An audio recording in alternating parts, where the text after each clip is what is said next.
దర్శకుడు బోయపాటి శ్రీనివాస్ అంటే బాలయ్య బాబుకి హార్డ్ కోర్ ఫ్యాన్ అన్నట్లే. అటువంటిది ఆయన బాలయ్యపై అలిగారా? బాలకృష్ణ పక్కా భోలా. ఆయన ఏం మాట్లాడతారో ఆయనకే తెలియదు. కానీ దానివల్ల వచ్చే ప్రతిస్పందనలు ఉండనే ఉంటాయి.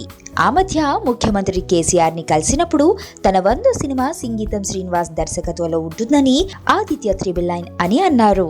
కానీ ఎప్పటి నుంచో బాలయ్య 100 సినిమా అంటే బోయపాటి దర్శకుడు అని వినిపించింది. కానీ బాలయ్య అలా అనడం చకచకా మీడియా ద్వారా అంతటా పాకిపోవడం, దాంతో బోయపాటి కంగు తిన్నాడు.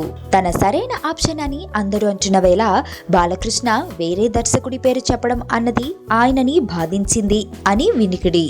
అందుకే ఆయన సైలెంట్ గా ఉండిపోయారని, అదే అదునుగా బెల్లంకొండ సురేష్ తనకు ఒప్పందం ఉన్న సినిమా ఇప్పుడు చేయమని ఒత్తిడి చేస్తున్నారని టాక్. మరో 2 నెలల్లో బోయపాటి తాజా సినిమా సరైనోడు పూర్తవుతోంది.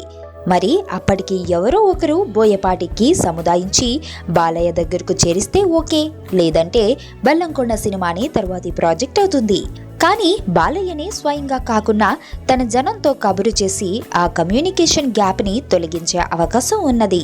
నువ్వు నా పక్కన ఉంటే ఏదైనా సాధించగలను నేత్ర. మొదట నిన్ను కలనుకున్నా, మనసు పడి చెలివనుకున్నా, కలలు నిజమవుతుంటే ఇది నమ్మలేకపోతున్నా.